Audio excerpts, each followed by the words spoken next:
Ummu Haram binti Malhan adalah salah seorang sahabat yang memiliki nasab, kedudukan, kekayaan di tengah kaumnya. Ketika Rasulullah memulai dakwah dengan menyeru manusia kepada agama Allah Subhanahu wa taala, Ummu Haram bergegas masuk Islam dan menyatakan baiat kepada Rasulullah Shallallahu alaihi wasallam.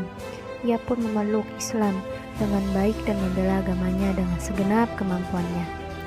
Ummu Haram binti Malhan adalah merupakan saudari dari Ummu Sulaim radhiyallahu anhu yang merupakan bibi dari Anas bin Malik, pemuda yang sering membantu Rasulullah Shallallahu alaihi wasallam dalam berbagai hal. Ummu Haram dan saudarinya juga termasuk dalam golongan wanita Ansor yang berbaiat kepada Rasulullah. Baiat adalah berjanji kepada Rasulullah untuk selalu mengikuti beliau dan ikut dalam menyebarkan ajaran tauhid. Ummu Haram memiliki dua saudara kandung yang tergolong ksatria, gagah, berani, dan syuhada, yakni Haram dan Sulaim. Semuanya putra milhan keduanya ikut dalam perang Badar dan Uhud dan terbunuh sebagai syahid dalam tragedi Bi'r Ma'unah. Putra Ummu Haram, Qais bin Amr bin Qais, dan suaminya Amr bin Qais bin Zaid ikut dalam perang Uhud dan gugur sebagai syuhada dalam perang tersebut.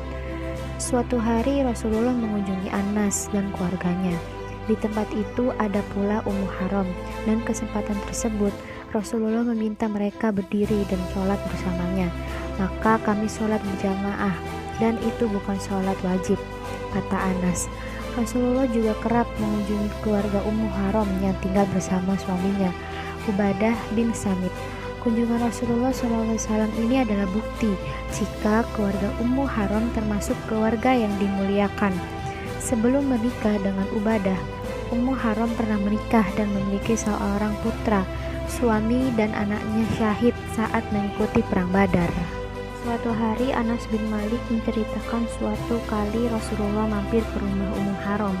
Ummu Haram pun menyiapkan makanan untuk Rasulullah. Setelah Rasulullah makan, Rasulullah pun menyandarkan kepalanya ke dinding dan tertidur. Tiba-tiba Rasulullah terbangun dan tertawa. Kemudian Ummu Haram bertanya, "Wahai Rasulullah, apa yang membuatmu tertawa?"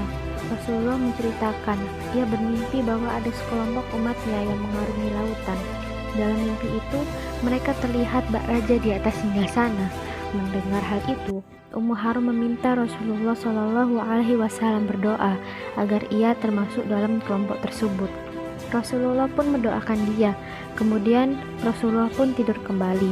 Tak lama kemudian Rasulullah terbangun. Ia kembali tertawa dan menceritakan mimpi yang sama.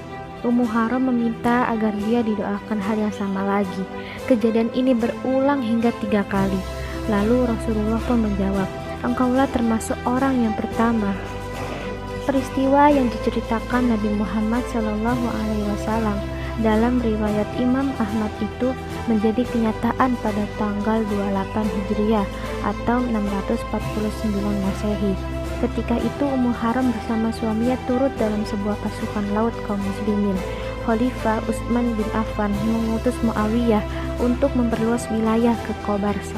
Ummu Haram dan suaminya ikut dalam rombongan perang tersebut. Ketika mereka pulang, seekor unta yang dipersiapkan untuknya tiba-tiba menyerangnya. Ummu Haram pun terjatuh dan meninggal. Ia meninggal di lokasi yang sama, Pulau Ciprus, dan dimakamkan di sana. Begitulah Ummu Haram adalah termasuk salah satu dari keluarga mulia yang setia terhadap prinsip yang dia pegang. Beliau mencurahkan segala kemampuannya untuk menyebarkan akidah tauhid yang murni. Beliau tidak mengharapkan itu melainkan ridho Allah Subhanahu wa taala.